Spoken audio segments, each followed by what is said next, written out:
Bonjour à tous, bienvenue pour ce Jouer avec moi numéro 39. La petite page de pub habituelle. Donc les prochains départs.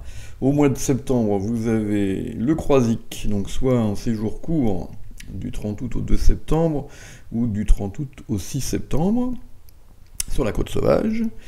Le voyage à Lanzarote du 11 au 18 septembre. Et puis les deux réveillons, donc hier avec Dominique Pilon, et Orange avec Philippe Toffier et moi-même. Vous pouvez trouver tous les renseignements, les bulletins d'inscription, les prix, etc.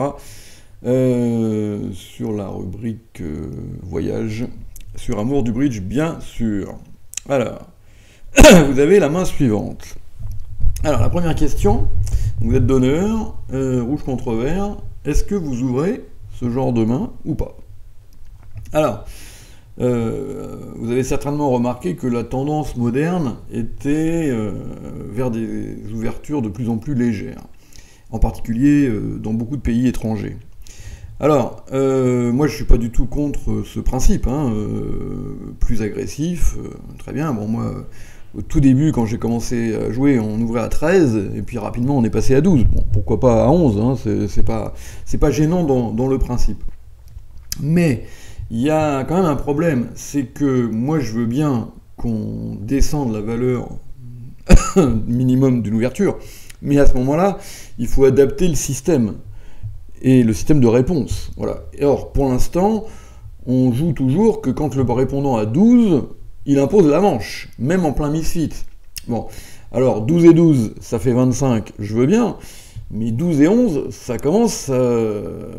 voilà. Hein. Et donc le problème, c'est que si on n'adapte pas le système de réponse, ce que font bon nombre d'étrangers qui ouvrent très faible, vous voyez, ils ont un système qui permet de gérer les ouvertures très faibles.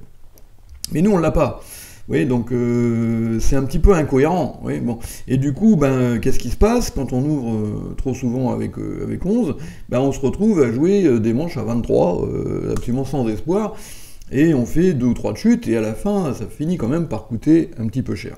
Alors, évidemment, ça ne veut pas dire qu'il faut jamais ouvrir à 11, mais je pense qu'il ne faut pas ouvrir, moi, les mains régulières. Voilà, bon. Donc, évidemment, si vous avez une couleur 6ème, bien sûr, correcte, on n'en parle pas. Si vous avez un bicolore 5-5, correct, on n'en parle pas. Tout ça, c'est des ouvertures à 11 banales, mais depuis très longtemps. On peut même imaginer des choses comme celle-là, par exemple. Vous voyez, c'est-à-dire que j'ai changé le roi de pique en roi de trèfle, j'ai rajouté un cingleton. Ça, cette main-là, elle a peut-être que 11 points, mais elle a beaucoup d'arguments pour être ouverte. Et en particulier l'urgence d'essayer d'entrer dans la bagarre avec les cœurs, alors qu'on peut imaginer que les adversaires auront souvent des piques. Ouais. Et que si on n'ouvre pas, ben on risque, rien que sur une séquence aussi banale qu'un pique passe 2 piques, de se retrouver dans une position délicate. Ouais, bon. Voilà. Et puis, elle a des levées, elle a du potentiel, etc. Donc, même moi, qui n'aime pas ouvrir faible, cette main de droite, je vais l'ouvrir. Par contre, la première, franchement, je vois pas trop l'intérêt. Hein, voilà. Bon, on a une main régulière, en plus on a 3 cartes à pique, donc pas spécialement la trouille de devoir barrer par des piques adverses trop vite. Voilà. Bon, donc moi, personnellement, je vois vraiment pas l'intérêt d'ouvrir ces mains-là. Bon, maintenant, il y a des tas de gens très bien qui les ouvrent. Hein, bon, voilà. Mais bon, franchement, je suis pas persuadé. Bien. Donc je vous propose de passer, et voici comment ça se déroule par la suite. Un carreau à votre gauche, donc à droite de l'écran, passe-passe. Bon, alors là, évidemment, je ne vous pose même pas la question, il est rigoureusement évident de réveiller par un cœur. Hein.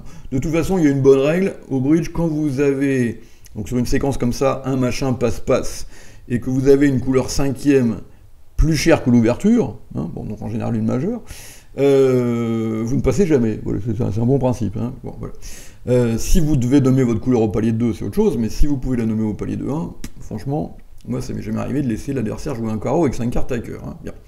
Donc là en plus on a 11 points, donc maximum du pas, c'est rigoureusement évident. Alors voici la suite. Votre partenaire vous répond à un pic, et ça vous revient. Alors, on va se poser plusieurs questions. Première question, est-ce que cette enchère de un pic est forcing? Donc vous pouvez appuyer sur pause comme d'habitude si vous voulez un petit peu de temps de réflexion. Et la réponse est non. Voilà, cette enchère de 1 pique n'est pas forcing. Votre partenaire a limité sa main en passant sur un carreau. Vous avez vous-même limité votre main, il n'y a absolument aucune raison de faire une séquence forcing. Deuxième question, est-ce que cette enchère de 1 pique peut cacher un fit à cœur? Et là encore, la réponse est non. Voilà, on ne fait pas d'enchère non forcing au bridge quand on a un fit majeur. Bon, hein, c'est-à-dire que l'idée, quand on camoufle un fit, c'est de lui dire on le donnera plus tard, mais il faut à ce moment-là être sûr qu'il y aura un plus tard. Bon, or si on fait une enchère non forcing, on n'est pas certain qu'il y aura un plus tard. Bon, donc l'enchère de 1 pique ne peut pas cacher un fit à cœur. Maintenant, avec quel type de main on va l'employer? Alors, vous avez passé d'entrée en plus. Bon, de toute façon, même si vous n'avez pas passé d'entrée, dans le système standard français, les réveils à la couleur au niveau 2.1 sont limités à 13 en principe. Bon, même si on peut en discuter, hein, j'ai fait une vidéo sur le sujet il n'y a pas longtemps, vous pouvez aller la voir. Mais en tout cas, dans le CEF ou dans le système standard, quand vous réveillez un cœur, vous êtes limité à 13. Bon, là, vous avez passé d'entrée, donc vous êtes limité à 11. Et à partir de là, votre partenaire n'a pas de raison de parler avec une main faible. Ouais, bon, s'il n'a pas de jeu, il passe sur un cœur. Hein. Bon. Plus dans le contexte, ça serait bizarre qu'il n'ait pas de jeu, parce que Est n'a pas l'air très fort puisqu'il n'a pas reparlé, Ouest est nul, bon, il faut bien que les points soient quelque part. Donc votre partenaire a du jeu. Mais alors, s'il a du jeu, la question qu'on peut se poser, c'est pourquoi n'est-il pas intervenu à un pic? Bon. Et la réponse probable, c'est tout simplement qu'il n'en a que 4. Voilà, bon.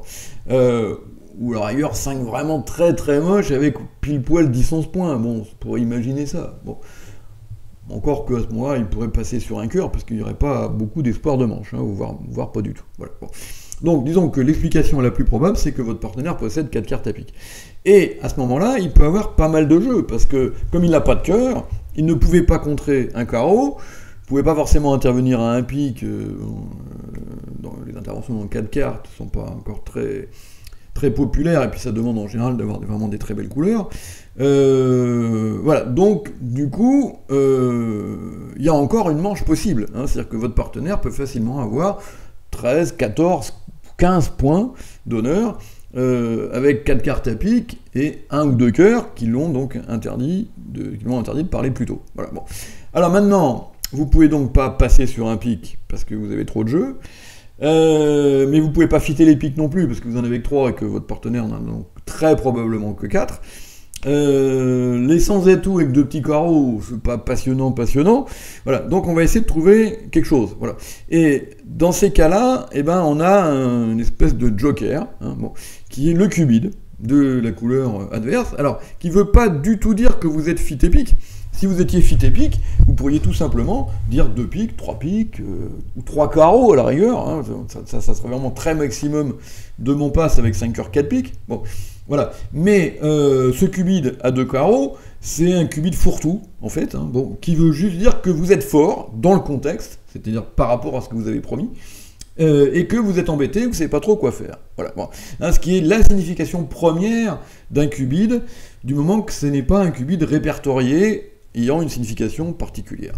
Alors, les cubides, c'est quelque chose d'absolument passionnant, et je vous invite, si vous ne l'avez pas encore fait, à vous procurer un petit livre que j'ai écrit donc dans la collection Tout savoir sûr, et que vous pouvez vous procurer sur ce site pour une somme modique, et en quelques clics, parce que c'est vraiment un sujet que je trouve très intéressant. Il y a des tonnes de cubides, tous différents les uns des autres, et c'est pas forcément évident de s'y retrouver. Voilà, bon. Donc du coup, là, ce cubide, c'est un cubide qui veut juste dire « je suis fort, mais je sais pas trop quoi faire ». Voilà. Et là-dessus, votre partenaire dit, bah écoute, 300 atouts. Bon, donc on peut imaginer qu'effectivement, il a passé sur un carreau avec pas mal. Là-dessus, Ouest entame poliment du 9 de carreau dans la couleur de son partenaire, et votre partenaire détient la main suivante. Alors vous allez passer en Sud pour jouer ce contrat de 300 atouts, et il va y avoir plusieurs problèmes à résoudre. De timing évidemment, par quoi on commence, et puis surtout, quelle carte du mort on va fournir sur l'entame du 9 de carreau, et pourquoi. Voilà.